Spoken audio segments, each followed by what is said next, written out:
على عباده الذين اصطفى أما بعد فأعوذ بالله من الشيطان الرجيم بسم الله الرحمن الرحيم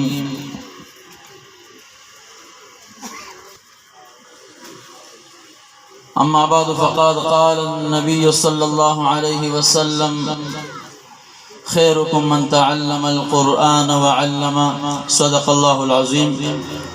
محترم زه د ټولو ملګرو شکریم ادا کوم او د راغلي میلمنو د ټولو میلمنو چې زموږ څومره علما مونږ راغوستي دي مونږ دلته تشریف اوري کړی دا او د ټلیفون په وینا باندې راغلي نو د ټولو شکریا ادا کوم.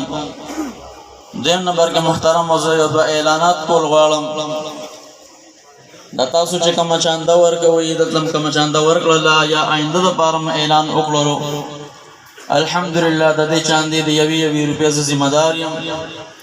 دا ستاسو چانده دا زما جیب ته نه راځي، الله ګواه دی. دا ستاسو د دې بچیانو دپاره خرچ کېږي. دا ستاسو بچي چې څنګه ستاسو بچي دي نسبي بچي هم دي داسې دا زموږ روحاني اولاد دی او زموږ روحاني بچي دي او د دې د تربیت لپاره دا خرچ کېږي. د دې د مدرسې څومره سهولیات دي، دا اساتذه کرامو تنخواګانې دي، د دې دپاره نور آینده دپاره د ښه کېدو سوچ دی، د هغې دپاره انشاءالله دا خرچ کېږي. انشاءالله زما خپل ذات ته یو روپۍ به هم ستاسو نه راځي.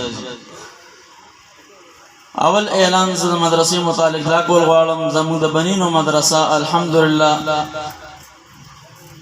د الله جل شانه فضل او کرم او احسان دی مخ په وړاندې روانه ده. دې کال انشاءالله نن 21 تاریخ دی، 24 فروری نه به انشاءالله د تجوید د کلاس داخلي شروع کیږي او د 1 مارچ نه به باقاعده د تجوید د کلاس آغاز کیږي انشاءالله.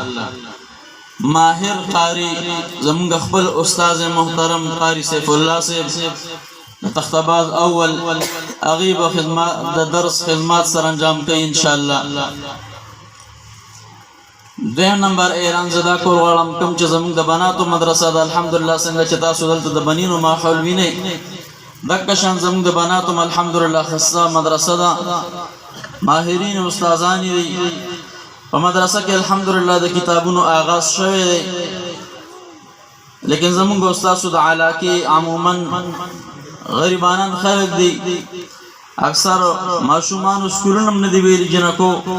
د هغې د وجې نه ابتدا نه مونږ د وفاق د درجو نه مخکې د سکول سیستم ترتیب سره یو 3-4 کلاسونه شروع کړي دي چې هغې سره ماشومان لیکنا پړنا زدګي. د هغې نه وروسته د علم درجه بندي به انشاءالله شروع کېږي را روان که الله.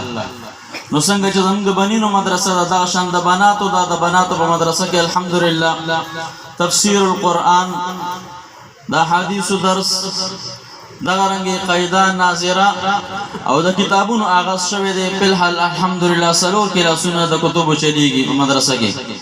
آینده سال به انشاءالله د وفاق چې کوم ترتیب دی خاصه اول د هغې آغاز به کېږي. د روژې نه وروسته انشاءالله هغه به هم شروع کوو که الله جل شانه موږ تاسو باندې فضل او کرم او احسان وکړو. زه باقاعده محترمو د ستاسو د حضرت شیخ صاحب په منځ کې نور حایل کېدل نه غواړم. د حضرت شیخ صاحب محترم په خدمت کې گزارش کوم هغوی به تاسو را د تفسیر القرآن ختم فرمایي. د تفسیر القرآن د ختم نه وروسته به انشاءالله باقاعده د بناتو چادر پوشي کېږي. دلته نه به مونږ په سټیج باندې د هرې طالبې نوم اخلو د پلار په نوم باندې. د پلار په نوم به هره طالبه مونږ دلته یادو. هلته به خپلې استادانې هغې ته چادر پوشي کوي. ختم د تفسیر وشي او چادر پوشي وشي انشاءالله.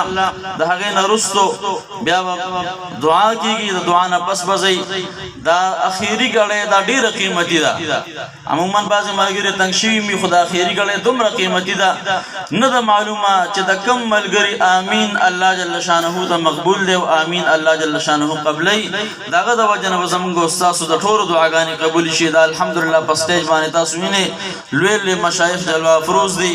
دوی به دعاګانې کوي ان شاء الله موږ تاسو په امين وایو د حضرت شیخ سے محترم شیخ عبدالقهار سے مد ذله العالی لاغي په خدمت کې گزارش کوم چې هغوی راشي او تاسو را ختم تفسیر القرآن فرمایي حضرت مولانا شیخ عبدالقهار صاحب